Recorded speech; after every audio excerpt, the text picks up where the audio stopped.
Everyone. So last वाली class में हमने ये स्टडी किया था कि हमारे पास लॉज ऑफ केमिकल कॉम्बिनेशंस क्या होते हैं या फिर आपकी यूनिट कन्वर्जन्स क्या होती हैं। तो अब हम जो अब की क्लास में स्टडी करने वाले हैं वो एक बहुत important concept of this chapter, that is mole concept.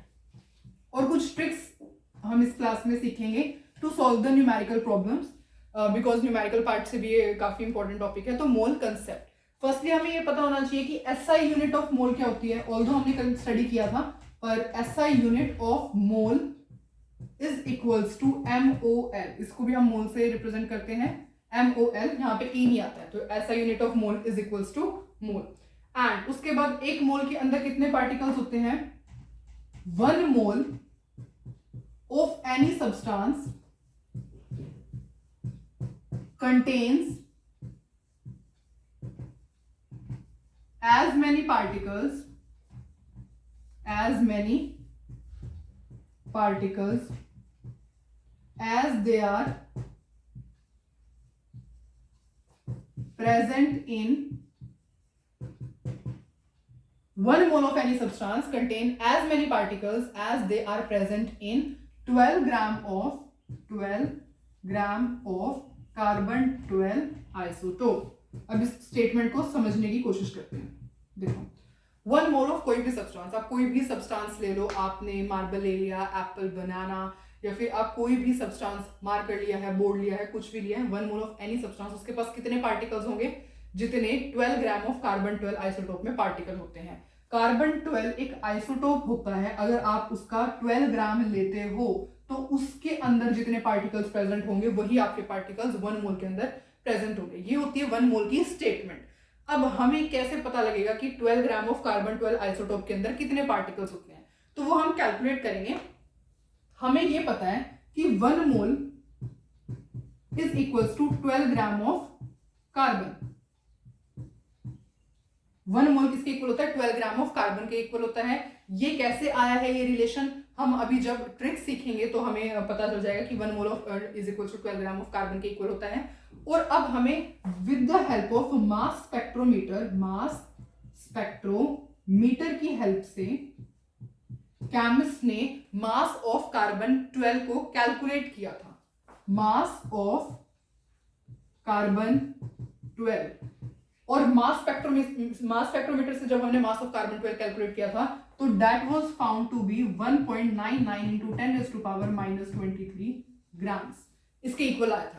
ठीक है, अब हमें क्या कैलकुलेट करने हैं? हमें नंबर ऑफ एटम्स या नंबर ऑफ पार्टिकल्स कैलकुलेट करने हैं ना, क्योंकि हमें तो ये पता करना है ना कि इसमें जितने पार्टिकल्स होंगे वही पार्टिकल्स हमारे 1 मोल ऑफ एनी सब्सटेंस के अंदर होंगे। तो इसलिए नंबर ऑफ एटम्स, इसके अंदर नंबर ऑफ एटम्स या कोई भी पार्टिकल आपका, तो कैसे कैलकुलेट करेंगे हम? 12 डिवाइड बाय में 1.99 इंटू 10⁻⁻23। और जब आप इसको सॉल्व कर लोगे तो हमारे पास एक वैल्यू आएगी 6.022 इंटू 10⁻23। मतलब कि 1 मोल ऑफ एनी सब्सटेंस के अंदर कितने पार्टिकल्स होंगे? 6.022 इंटू 10⁻23 पार्टिकल्स होंगे। ठीक है, तो अब तक हमने स्टडी किया है कि ऐसा यूनिट ऑफ मोल MOL होती है। 1 मोल की क्या स्टेटमेंट होती है कि अगर हम 12 ग्राम ऑफ कार्बन 12 आइसोटोप लेते हैं तो जितने पार्टिकल्स उसमें प्रेजेंट होंगे उतने ही पार्टिकल्स हमारे 1 मोल ऑफ एनी सब्सटेंस में प्रेजेंट होंगे। ये दोबारा कैलकुलेट करने की कोई जरूरत नहीं है। ये जो पोर्शन है ये सिर्फ एक क्या कहते हैं, हमें समझाता है कि ये जो नंबर है हमारे पास 6.022 इंटू 10⁻23 ये आया कैसे है। तो अब हमने देख लिया है कि ये किस तरीके से आया है कि 1 मोल किसके इक्वल होता है? 12 ग्राम ऑफ कार्बन के इक्वल होता है। और मास स्पेक्ट्रोमीटर की हेल्प से मास ऑफ कार्बन हम केमिस्ट ने कैलकुलेट किया था, 1.9 इंटू 10⁻⁻23 ग्राम्स आया था। इस तरीके से हमें नंबर ऑफ एटम्स हमने कैलकुलेट कर ली। इन दोनों को डिवाइड करेंगे तो हमारे पास ये आ जाएगा। अब ये जो है ये बहुत ज्यादा इंपॉर्टेंट नंबर है। ये नंबर इतना ज्यादा इंपॉर्टेंट है कि इसको एक नई टर्म दी गई थी and that is Avogadro's number. इसको हम क्या कहते हैं? एवोगैड्रोस नंबर कहते हैं। ये इतना ज्यादा इंपॉर्टेंट नंबर है। और एवोगैड्रोस नंबर, इसकी जो रिप्रेजेंटेशन होती है वो क्या होती है? Capital N small a। Capital N small a इसकी रिप्रेजेंटेशन होती है और इसको एवोगैड्रोस नंबर कहते हैं। और मोल कंसेप्ट के अंदर इस नंबर का मेजर रोल है। तो हमें ये नंबर लर्न होना चाहिए। अकॉर्डिंग टू दिस हमें सिर्फ ये SI यूनिट लर्न होनी चाहिए, इसकी स्टेटमेंट, ये सब कुछ एक मेथड है। ये नंबर कहाँ से आया है? ये लर्न करने की जरूरत नहीं है, सिर्फ और सिर्फ ये नंबर हमें लर्न करना है, because it is important for a numerical point of view. ठीक है, अब हम कुछ ट्रिक्स देखेंगे और उसके बाद हम अपने क्वेश्चन सॉल्व करेंगे मोल कंसेप्ट के ऊपर। अच्छा, सबसे पहले जो सबसे मोस्ट इंपॉर्टेंट आपका है, जिससे आपके बहुत से न्यूमेरिकल्स सॉल्व हो जाएंगे, वो है सबसे पहले हम यहाँ पे कुछ एक डायग्राम बनाएंगे। नंबर ऑफ मोल्स, यहां पे हम मेंशन करेंगे वॉल्यूम, यहां पे हम मेंशन करेंगे मास और वेट, यहां पे हम मेंशन करेंगे वॉल्यूम, यहां पे हम मेंशन करेंगे नंबर ऑफ मॉलिक्यूल्स। ठीक है, ये हमें ऐसे मेंशन करना है। अब इनकी कन्वर्जन्स देखेंगे, अगर हमें न्यूमेरिकल पॉइंट ऑफ व्यू से इनकी कन्वर्जन आती है तो हम कैसे करेंगे। देखो, नंबर ऑफ मोल्स को हमने कल ही देखा था, किससे रिप्रेजेंट करते हैं, स्मॉल एन से रिप्रेजेंट करते हैं। मास और जो वेट आपका होना चाहिए वो ग्राम्स में होना चाहिए, जो आपकी वॉल्यूम होनी चाहिए वो लीटर के अंदर होनी चाहिए एट एसटीपी और एनटीपी, और जो आपके नंबर ऑफ मॉलिक्यूल्स होते हैं वो कैलकुलेट करना हम देखते हैं। देखो, सबसे पहले हम उसके बाद ये ड्रॉ करने के बाद हम एरोज लगाएंगे।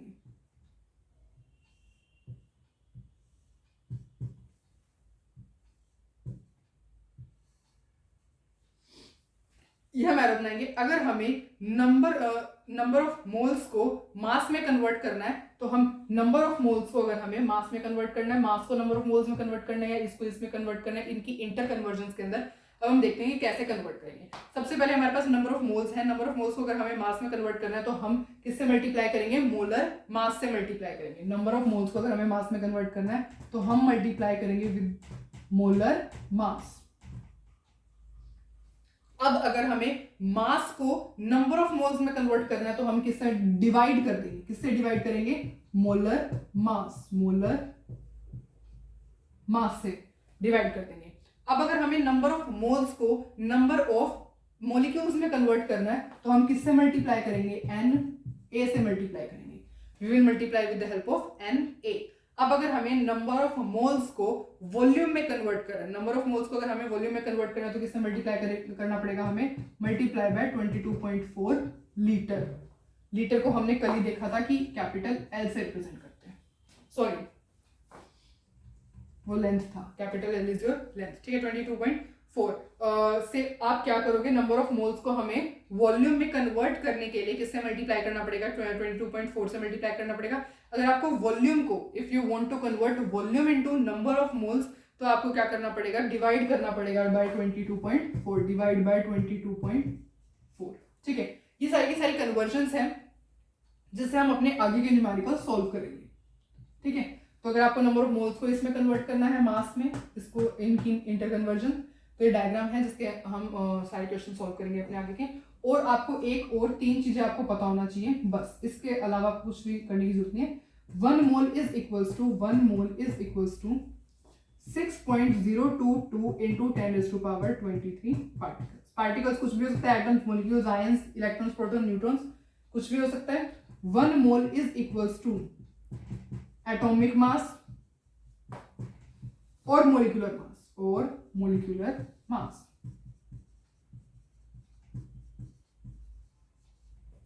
and 1 mole is equals to 22.4 liter of any gas at STP और NTP। ठीक है, ये पूरा हम लर्न करेंगे अपने न्यूमेरिकल्स को सॉल्व करने के लिए। बस इसके अलावा हमें कुछ भी मोल कंसेप्ट में लर्न करने की जरूरत नहीं है न्यूमेरिकल को सॉल्व करने के लिए। सो let's start solving the numericals now. अब ये डायग्राम में दोबारा से समझा देती हूँ बिकॉज ये बहुत ज्यादा इंपॉर्टेंट है। सबसे पहले हमने ये देखा है कि नंबर ऑफ मोल्स को अगर हमें मास में कन्वर्ट करना है तो हम किससे मल्टीप्लाई करेंगे, मोलर मास से। मास को अगर हमें नंबर ऑफ मोल्स में अगर कन्वर्ट करना है तो हम डिवाइड करेंगे बाय मोलर मास से। नंबर ऑफ मोल्स को नंबर ऑफ मॉलिक्यूल्स में कन्वर्ट करने के लिए मल्टीप्लाई करेंगे Na से। नंबर ऑफ मोल्स को अगर हमें वॉल्यूम ऑफ गैस में कन्वर्ट करना है तो किसके अंदर मल्टीप्लाई करेंगे 22.4 से, और अगर हमें वॉल्यूम को नंबर ऑफ मोल्स में कन्वर्ट करना है तो हम डिवाइड करेंगे 22.4 से। और ये आपकी 3 स्टेटमेंट जो अब लर्न करेंगे। अब हम न्यूमेरिकल को सॉल्व करना स्टार्ट करते हैं। अब हम सब फॉर्मूलेज देख चुके हैं। Now we will solve all the numericals with the help of these formulas. ठीक है, हम एक काम कर सकते हैं, हम एक डायग्राम ऐसे शॉर्ट के लिए यहाँ पे नोट कर सकते हैं सो दैट हमें कोई प्रॉब्लम ना हो। जैसे हमने देखा है number of moles, volume, number of molecules, ये हम छोटा सा लिख लेंगे नंबर ऑफ मॉलिक्यूल्स, और यहाँ पे आपका मास या फिर वेट आ जाएगा। ठीक है, अब इनक्विक इंटरकन्वर्जन्स। ठीक है, अभी हमने देखा था कि नंबर ऑफ मोल्स को अगर हमें मास में कन्वर्ट करना है तो मल्टीप्लाई बाय मोलर मास कर देंगे। नंबर ऑफ मोल्स को मास में कन्वर्ट करने के लिए मल्टीप्लाई बाय मोलर मास कर देंगे। अगर हमें ये एरो, अगर हमें नंबर ऑफ मोल्स को वॉल्यूम में कन्वर्ट करना तो हम क्या कर देंगे, नंबर ऑफ मोल्स को वॉल्यूम में कन्वर्ट करने के लिए मल्टीप्लाई बाय 22.4 से कर देंगे। ठीक है, और इससे मल्टीप्लाई बाय Na से कर देंगे। बस ये छोटा सा हमने देख लिया। हम इसको सॉल्व करके हम पूरे जो अपने न्यूमेरिकल्स हैं वो सॉल्व करेंगे। सो लेट्स स्टार्ट सॉल्विंग। ये जो है आपका formula, it is very very important. तो अब हम देखो, सबसे पहले जो आपका क्वेश्चन है वो ये है कि हमें क्या कैलकुलेट करना है, वॉल्यूम कैलकुलेट करनी है of 56 gram of nitrogen eight STP। ठीक है, तो हम लिख देते हैं क्वेश्चन को, find volume of 56 gram of nitrogen eight STP। Solve करते हैं।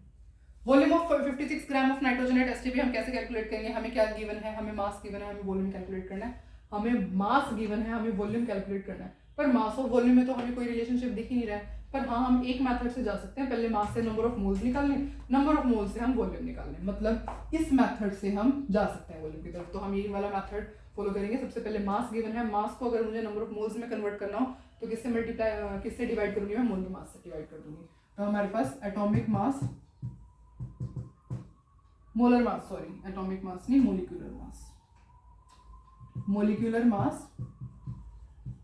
Molecular mass of nitrogen equal होता है 28 ग्राम्स के। ठीक है, हमें क्या करना है, हमें गिवन मास है, given mass is equals to 56 grams. Molecular mass होता है 28 ग्राम्स, गिवन मास है हमें ये। अब हमें नंबर ऑफ मोल्स कैलकुलेट करना है। नंबर ऑफ मोल्स कैलकुलेट करने के लिए हम क्या करेंगे, देखिए मास गिवन है, नंबर ऑफ मोल्स कैलकुलेट करने हैं क्योंकि उसी से हम वॉल्यूम की तरफ जा सकते हैं। तो आप डिवाइड करेंगे मोलर मास से। गिवन मास 56 डिवाइड बाय में मोलर मास, ये आपके नंबर ऑफ मोल्स आ गए हैं। पर हमें तो नंबर ऑफ मोल्स चाहिए नहीं, हमें तो वॉल्यूम चाहिए। तो अब नंबर ऑफ मोल्स से हमें वॉल्यूम की तरफ जाने के लिए क्या करना पड़ेगा, मल्टीप्लाई करना पड़ेगा 22.4 से। अब अगर आप वॉल्यूम निकालोगे तो volume will be equal to 56 divide by 28 into में आपकी 22.4। जब आप इस पूरी टर्म को सॉल्व कर लोगे तो आपका आंसर आएगा वो 44.8 लीटर आएगा। ठीक है, तो दिस इज योर आंसर। मतलब हमें इतनी छोटी सी ट्रिक से कैलकुलेट कर लिया। हमें मास गिवन था, हमें वॉल्यूम की तरफ जाना था, नंबर ऑफ मोल्स हमने कैलकुलेट किए, उससे हम वॉल्यूम की तरफ चले गए। ठीक है, तो this is the question first. Now question second करते हैं। Okay, let me right question second now. अब जो हमारा क्वेश्चन सेकंड है, हमें 1.12 लीटर ऑफ ओजोन में 1.12 लीटर ऑफ ओजोन में एट STP हमें क्या कैलकुलेट करना है, calculate first number of moles and second mass. हमें 1.12 लीटर ऑफ ओजोन में एट STP के अंदर हमें मोल्स कैलकुलेट करना है और मास कैलकुलेट करना है। तो let's start finding answer number first. सबसे पहले हम आंसर करते हैं फर्स्ट। नंबर ऑफ मोल्स हमें क्या गिवन है, वॉल्यूम से हमें क्या कैलकुलेट करना है, नंबर ऑफ मोल्स कैलकुलेट करने हैं। तो हम डिवाइड करेंगे बाय 22.4 लीटर से, है ना। तो 1.12 को अगर हम 22.4 से डिवाइड कर लेते हैं तो हमारे पास आ जाएगा आंसर। आपको क्या था, वॉल्यूम आपको गिवन थी, नंबर ऑफ मोल्स कैलकुलेट करने थे। इसको इससे करने के लिए हमें डिवाइड बाय 22.4, मैंने यहाँ पे इसलिए लिखा बिकॉज यहाँ पे थोड़ा कंजस्टेड हो जाता है, इसलिए। बाकी हमें पहले वाले उसमें आपने मैंने कराई दी है। ठीक है, वॉल्यूम को अगर आपने नंबर ऑफ मोल्स में कन्वर्ट करना है तो आप 1.12 डिवाइड बाय करोगे तो आपका आंसर आएगा 0.05 मोल्स। तो आपके ये क्या आ गए, इस आपने आंसर फर्स्ट सॉल्व कर लिया, that is number of moles आ गए, ठीक है, कुछ भी नहीं किया आपने, सिर्फ डिवाइड किया। सेकंड मास, जल्दी से ही कैलकुलेट करते हैं हम। मास, वॉल्यूम से हमें मास की तरफ जाना है, वॉल्यूम से हमें मास की तरफ जाना है, मतलब कि ये ट्रिक अप्लाई करनी पड़ेगी। वॉल्यूम से नंबर ऑफ मोल्स तो हमें निकल ही गए हैं, फर्स्ट वाले से नंबर ऑफ मोल्स तो निकल ही गए हैं। अब हमें मास कैलकुलेट करना है, यहां से यहां तक जाने के लिए मल्टीप्लाई बाय मोलर मास कर दो आप, 0.05। देखो नंबर ऑफ मोल्स हमने फर्स्ट क्वेश्चन में निकाल लिए हैं, तो ये यहाँ पे हम पुट करेंगे, मल्टीप्लाई बाय मोलर मास करेंगे, multiply by molar mass, molar मास। तो 0.05 मल्टीप्लाई बाय मोलर मास क्या होता है इसका, मोलर मास होता है आपका ओजोन का। हाँ, आपको ओजोन का मोलर मास पता होना चाहिए, दैट इज, देखो ओजोन अब हम कैलकुलेट करना सीखते हैं। ओजोन ऐसे होता है, O3 होता है ना, ऑक्सीजन का जो एटॉमिक नंबर होता है वो आपका क्या होता है, 6 होता है, आई एम सॉरी 8 होता है, 8 होता है। ओजोन का जो एटॉमिक मास होता है वो 16 होता है, ठीक है ना। तो आपका जो ये है आपका एटॉमिक नंबर ऑफ ऑक्सीजन, आप सीधा लिखो एटॉमिक नंबर ऑफ ऑक्सीजन किसके इक्वल होता है, 8 के इक्वल होता है ना। Hydrogen, helium, lithium, beryllium, boron, carbon, nitrogen, oxygen 8 के इक्वल होता है। और इस तरीके से आपको कम से कम 30 तक तो लर्न होनी ही चाहिए एटॉमिक नंबर्स और उनके एलिमेंट के नेम और उनका सिंबल, एटलीस्ट 30, ठीक है। एटॉमिक नंबर ऑफ ऑक्सीजन 8 होता है, तो उसका जो एटॉमिक मास होता है वो 16 होता है। कितने एटम्स है, नंबर ऑफ एटम्स 3 है, तो अगर हम 16 को 3 से मल्टीप्लाई कर देंगे तो हमारे पास ओजोन का क्या आ जाएगा, मोलर मास आ जाएगा। ये ओजोन का क्या है, मोलर मास है। ओजोन का मोलर मास आपको 48 आ गया, तो अगर आप इसको इससे मल्टीप्लाई करेंगे, अगर आप कैलकुलेटर की हेल्प से 0.05 को 48 से मल्टीप्लाई करेंगे तो you will get 2.4 grams, 2.4 grams, ठीक है। तो ये आपका सोल्व हो गया। इतनी आसानी से हम सोल्व कर सकते हैं, बट बस ये डायग्राम बहुत ज्यादा इंपॉर्टेंट है, ये डायग्राम आपको पता होना चाहिए। तो हमारे पास ये सेकंड क्वेश्चन था, सेकंड क्वेश्चन भी सोल्व होगा। नाउ अब हम थर्ड क्वेश्चन करेंगे।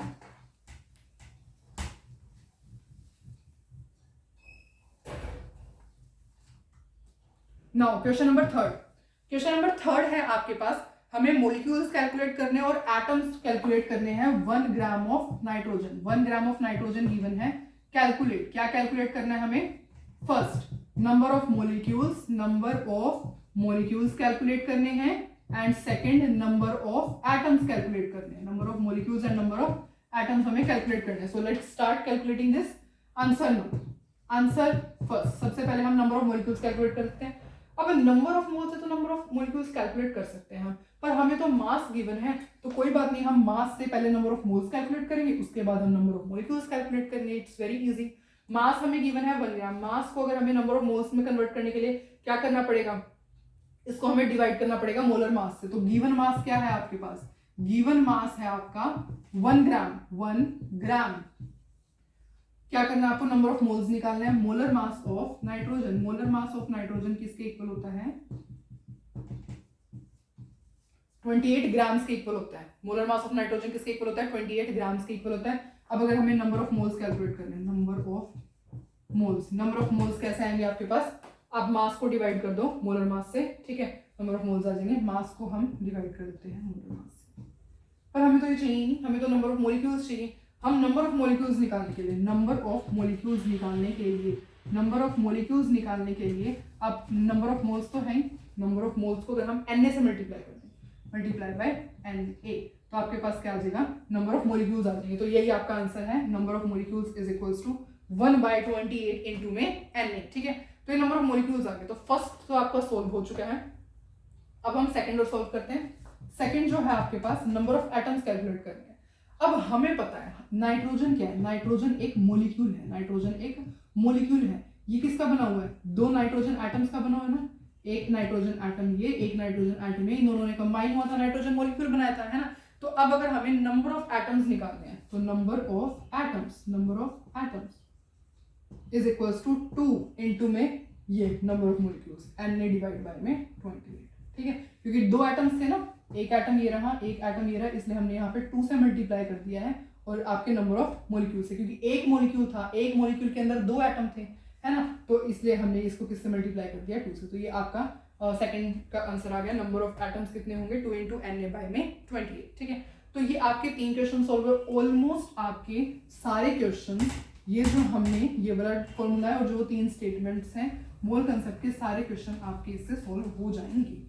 एक और चीज़ मैं आपको बहुत इंपॉर्टेंटली बताना चाहती हूँ वो ये है कि आपका जो अगर सपोज आपको ये गिवन है ना हाफ ग्राम, सपोज किसी क्वेश्चन में आपको ऐसे गिवन है half gram of molecule of ozone या फिर ऑक्सीजन, कुछ भी गिवन है, इसका क्या मतलब होता है? इसका मतलब आपको n इज इक्वल्स टू 1/2 मोल।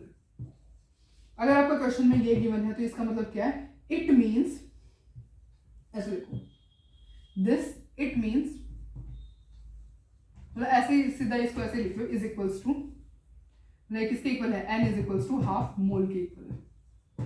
ठीक है, इन दोनों का मतलब सेम है, दे आर सेम, ये दोनों क्या है? सेम है। Half gram of molecule of ozone अगर आपको पेपर में लिखा है तो आप n इज इक्वल्स टू 1/2 मोल होता है इसका मतलब। और आगे की इस ट्रिक से हेल्प से, चाहे वॉल्यूम निकाल लियो, number of moles, number of molecules, mass से वॉल्यूम निकाल लियो, नंबर ऑफ मोलिक्यूल्स से वॉल्यूम निकाल, आप ऐसे इससे सॉल्व कर सकते हैं। अब जो हमारा नेक्स्ट टॉपिक है, हम कुछ टर्म्स होती हैं जो हम केमिस्ट्री में जनरली यूज करते हैं, उसके बारे में हम स्टडी करेंगे। सबसे पहले आपकी जो टर्म है वो है atomic mass. First term atomic mass. मोल कंसेप्ट का टॉपिक आपका क्लियर हो चुका है, ठीक है। अब मोल कंसेप्ट क्लियर हो चुका है। अब हम कुछ चीजों के बारे में बात करेंगे, ठीक है। सबसे पहला जो है आपका वो है एटॉमिक मास। एटॉमिक मास, एटॉमिक मास क्या होता है? हम जो ऐसे सोचते हैं मास of one atom, mass of, सबसे पहले तो आपको ये पता होना चाहिए कि एटॉमिक मास एक एक्चुअल मास नहीं है, ये होता है relative atomic mass. This is relative atomic mass, ये आपका रिलेटिव एटॉमिक मास होता है। This is not actual mass, not actual mass, ये एक्चुअल मास आपका नहीं होता है, एक्चुअल मास नहीं होता है। दूसरी बात, ठीक है, अब ये कहता क्या है? एटॉमिक मास का मतलब होता है कि कितने टाइम्स जो है ये मास ऑफ, आपने कोई भी एलिमेंट लिया है, आपने कोई भी एलिमेंट लिया है, उस एलिमेंट का अगर आप एटम लेते हो, उस एटम का जो मास होगा वो कितने टाइम्स हैवी होगा एज कंपेयर टू आपने कार्बन 12 के एटम का मास 1/12 mass of atom of carbon 12, मतलब इससे इसके कंपैरिजन में ये कितना हैवी होगा ये बताता है आपको, ठीक है। मतलब कि कहने का मतलब ये, अगर आप इसकी स्टेटमेंट लिखोगे कि हाउ मेनी टाइम्स, कितने टाइम्स जो होगा आपका mass of one atom of element, mass of one atom of element कितना हैवी होगा then 1/12 mass of atom of carbon 12, ठीक है। इसी को अगर आप स्टेटमेंट में लिखना चाहो तो आप ऐसे लिख सकते हो कि it represents how many times mass of one atom of element, how many times mass of one atom of element is heavier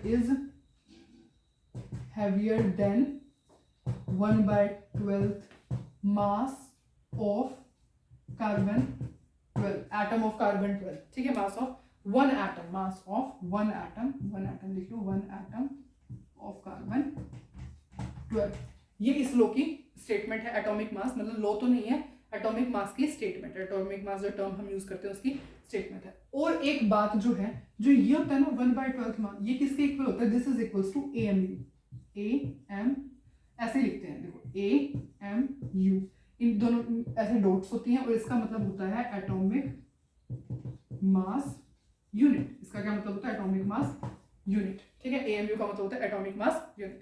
अच्छा, अब हम एक टर्म सीखते हैं, मतलब इसी के रिलेशन में हम कुछ नंबर्स हमें लर्न करना है तो उसका देखते हैं। देखो हमें सबसे पहले अभी पढ़ा हमने मोल कंसेप्ट के अंदर कि जो मास होता है, मास ऑफ, इसका मास हमने कार्बन 12 का मास पढ़ा था ना, one atom of carbon 12, one atom of carbon 12 हमने कितना स्टडी किया था मोल कंसेप्ट के अंदर? That was equals to 1.99 into 10⁻⁻23, इसके इक्वल था, है ना, 1.99 इंटू 10⁻⁻23। अभी हो गया, इसको करते हैं 1.99 इंटू 10⁻⁻23 ग्राम्स, ये था आपका mass of one atom of carbon 12, ठीक है। अगर आपने 1/12 mass of one atom of carbon 12, इसका of one atom of carbon 12 किसके इक्वल हो जाएगा? डिवाइड बाय में डिवाइड करना पड़ेगा ना, किससे करना पड़ेगा, 12 से करना पड़ेगा, क्योंकि मास ऑफ कार्बन कितना होता है, 12 होता है, तो डिवाइड बाय 12 करोगे तो आपके पास क्या आ जाएगा 1.67।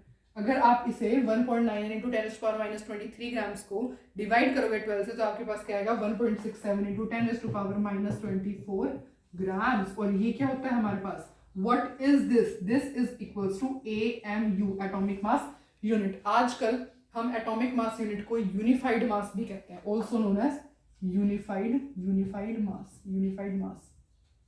इसकी मॉडिफाइड टर्म है यूनिफाइड मास, अब हम यूनिफाइड मास कहने लगे हैं, ठीक है। तो ये इसके इक्वल होता है। और एक जो जनरल रिलेशन होता है वो आपका जो 1 AMU होता है वो आपके किसके इक्वल होता है, 1 AM, 1 atomic mass unit is equals to 1 upon में Na। What is Na? Avogadro's constant. अभी पढ़ा है ना हमें मोल कांसेप्ट में 6.02 into 10⁻23 होते हैं। तो 1 AMU is equals to 1 upon में Na। अब हम एटॉमिक मास का देख लिया, बस हमें सिर्फ एग्जांपल लर्न करना है इसका। तो मैं जल्दी से बता देती हूँ कि एटॉमिक मास एक रिलेटिव एटॉमिक मास होता है, एक्चुअल मास नहीं होता है। ये क्या बताता है कि कितना ज्यादा जो है, हाउ मेनी टाइम्स एक एलिमेंट के एटम का जो मास होता है वो कितना हैवी है as compare to 1/12 mass of atom of carbon, ठीक है। 1/12 mass of atom of carbon को हम क्या कहते हैं, हम AMU कहते हैं, एटॉमिक मास यूनिट कहते हैं, ठीक है। ये एक यूनिट होती है एटॉमिक मास की AMU से, ठीक है। मास ऑफ कार्बन ये हमें पहले पता था, उसके बाद हमने इसका मास निकाला तो दैट वाज इक्वल टू इतना। और ये किसके इक्वल होता है, ये किसका नंबर है, ये AMU का नंबर है। AMU की जो मॉडिफाइड टर्म है वो यूनिफाइड मास होती है, और 1 AMU is equals to 1 upon में Na, ठीक है। इतना आपको पता होना चाहिए फॉर एटॉमिक मास। अभी किसका एग्जांपल है, बस उसके बाद हमारा एटॉमिक मास जो है वो डन हो जाएगा। नाउ एटॉमिक मास का जो बेस्ट एग्जांपल है कैसे होता है एटॉमिक मास, जैसे कि हम ऐसे कहते हैं ना एग्जांपल, जैसे कि हम हाइड्रोजन करते हैं, atomic mass of hydrogen, example atomic mass of hydrogen. Hydrogen का एटॉमिक मास हम 1 लेकर के चलते हैं ना, वैसे होता है कितना है 1.088 ऐसे समथिंग कुछ होता है, ठीक है। पर हम अप्रोक्सीमेटली वो 1 लेकर के चलते हैं, एक्चुअली 1.008 समथिंग कुछ होता है। और AMU ऐसे, तो हम अप्रोक्सीमेटली इसको 1 लेकर के चलते हैं। या फिर आप ऐसे कह सकते हो एटॉमिक मास ऑफ ऑक्सीजन, अगर आप ऑक्सीजन का कैलकुलेट करते हो तो भी वो 16, हम 16 इक्वल लेकर के चलते हैं, पर 16 के इक्वल नहीं आता है, वो कुछ जैसे 15.99 समथिंग के, एंड वो हम अप्रोक्सीमेटली 16 ग्राम्स लेकर के चलते हैं। Grams not grams, it is atomic mass, ठीक है। ग्राम्स आप टर्म यूज नहीं करोगे, आप क्या है एटॉमिक मास की क्या यूनिट होती है 1 AMU ना, अभी हमने सीखी, तो AMU लिखोगे। अगर आपने यहाँ पे ग्राम्स लिख लिया तो that will be your gram atomic mass, ठीक है। तो एटॉमिक मास के अंदर हमें यही करना है। उसके बाद हम जो सेकंड टर्म लेकर के चलते हैं वो है आपकी ग्राम एटॉमिक मास। फर्स्ट हो गया एटॉमिक मास, सेकंड है हमारे पास ग्राम एटॉमिक मास, ठीक है। ग्राम एटॉमिक मास क्या होता है, mass of 1 gram of atom, mass of 1 gram of atom. 1 gram of atom का मास क्या होता है आपके पास, ग्राम एटॉमिक मास होता है। जब आप ना ऐसा होता है कि जब आप एटॉमिक मास है, कोई भी आपका एटॉमिक मास है, एटॉमिक मास को जब आप न्यूमेरिकली एक्सप्रेस करते हो, न्यूमेरिकली व्हेन एटॉमिक मास, पूरी स्टेटमेंट में ही लिख लो, when atomic mass is numerically expressed in terms of grams, तो ये होता है आपका ग्राम एटॉमिक मास। जब आपका एटॉमिक मास को हम न्यूमेरिकली रिप्रेजेंट करते हैं ग्राम्स के अंदर, तो उसका वो हमारे किसके इक्वल होता है, ग्राम एटॉमिक मास के इक्वल होता है। फॉर एग्जांपल जैसे कि आपका 16 ग्राम होता है ना, किसका होता है 16 ग्राम, ऑक्सीजन का होता है ना, ये क्या है आपका ग्राम एटॉमिक मास। अब 16 ग्राम लिखना कोई गलत नहीं है, या 16 AMU लिखना भी कोई गलत नहीं है, पर ये दोनों रिप्रेजेंट कर रहे हैं अलग अलग चीजें। ये आपका है gram atomic mass of oxygen, ये आपका है एटॉमिक मास ऑफ ऑक्सीजन, ठीक है। तो क्वेश्चन की रिक्वायरमेंट के अकॉर्डिंग हम लास्ट में जो यूनिट है उसका भी ध्यान रखेंगे कि अगर हमें ग्राम एटॉमिक मास में कैलकुलेट करना तो हम ग्राम्स लगाएंगे, अगर हमें सिंपल एटॉमिक मास गिवन तो हम 16 AMU ऐसे ऑक्सीजन का लेके चलेंगे, ठीक है। तो this is your gram atomic mass. I think this is clear. और इसमें इससे ज़्यादा लर्न करने की कुछ भी ज़रूरत नहीं है। जो थर्ड है आपकी वो है मोलिकुलर मास, बस molecular mass, molecular mass, molecular mass. Molecular mass जो आपने एटॉमिक मास होता है बिल्कुल सेम वही डेफिनेशन है मोलिकुलर मास की, बस आपका मोलिक्यूल की जगह वहां पे एटम की जगह क्या आप टर्म यूज करोगे, मोलिक्यूल टर्म यूज करोगे, बस वो आपको मोलिकुलर मास होता है। फॉर एग्जांपल जैसे मैं दोबारा एक्सप्लेन करती हूँ कि कितना टाइम्स हैवी एक मोलिक्यूल है, एक molecule of an element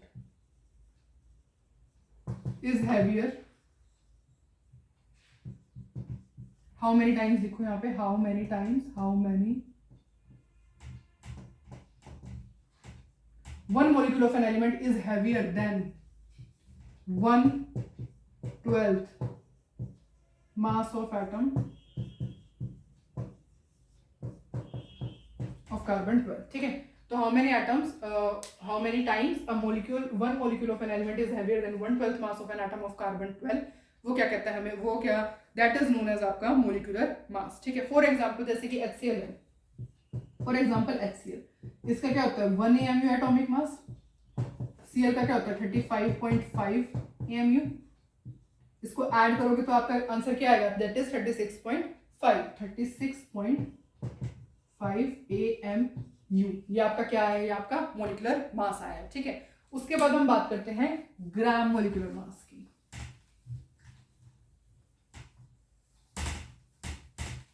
next है, this is your fourth, gram molecular mass, gram molecular mass. Gram molecular mass क्या होता है, जैसे ही आपने एटॉमिक ग्राम एटॉमिक मास निकालना है वही सेम आपका ग्राम मोलिकुलर मास होता है, ठीक है। Mass of one molecule of a substance, mass of one molecule of a substance, mass of one molecule of substance क्या होता है आपका ग्राम मोलिकुलर मास होता है, ठीक है। एक्चुअली जब आप मास of one molecule of a substance को ग्राम्स में रिप्रेजेंट करते हो तो उसका आपका ग्राम मोलिकुलर मास होता है। इसके अलावा आपको कुछ भी लर्न करने की जरूरत, ठीक है। बस आपका क्या कहते हैं ग्राम एटॉमिक मास की जगह अगर आप एटम की जगह मोलिक्यूल रिप्रेजेंट कर दोगे तो आप ग्राम मोलिकुलर मास हो जाएगा। जो फिफ्थ टर्म है वो आपकी है actual mass. Actual mass is important because यही एक्चुअल मास होता है, रियलिटी में मास होता है किसी भी एटम का, ठीक है। एक्चुअल मास जो होता है मास ऑफ वन एटम या फिर molecule, mass of one atom और one molecule of a substance. किसी भी सब्सटेंस के एक्चुअल मास क्या होता है, मास ऑफ वन एटम और मोलिक्यूल। जैसे कि वाटर है, वाटर के केस में आप एक्चुअल मास अगर कैलकुलेट करोगे तो वाटर का क्या होता है आपका 18 ग्राम्स होता है, 18 ग्राम्स होता है ना आपका वाटर का, 18 AMU कह लो, एटॉमिक मास यूनिट के कंपैरिजन में कह लो या इसमें कह लो, हम ये निकाल रहे हैं तो हम AMU कहते हैं, ठीक है। 18 AMU होता है आपका। अगर आप उसको किससे मल्टीप्लाई करोगे, अगर आप उसको 18 को 1.67 into 10⁻⁻24 ग्राम से मल्टीप्लाई करोगे तो जो भी आपका आंसर आ जाएगा ना वो आपका हो जाएगा। अब ये क्या था, ये हमने अभी स्टडी किया था ना, ये क्या था, this is what, this is AMU, है ना। ये नंबर हमें अभी 1 AMU किसके इक्वल होता है, 1.67 into 10⁻⁻24 ग्राम्स के इक्वल होता है। तो ये हो गया आपका एक्चुअल मास। अब लास्ट टॉपिक इस लेक्चर का वो ये है एटॉमिसिटी। एटॉमिसिटी बहुत ज्यादा नंबर ऑफ, मतलब इतनी सिंपल है, नंबर ऑफ एटम्स कितने प्रेजेंट होते हैं एलिमेंट के अंदर वो आपका होता है एटॉमिसिटी। सिक्स्थ टर्म जो आपकी है वो है atomicity, that is equals to number of atoms. किसके अंदर number of atoms, number of atoms in a molecule of elementary substance, in molecule of elementary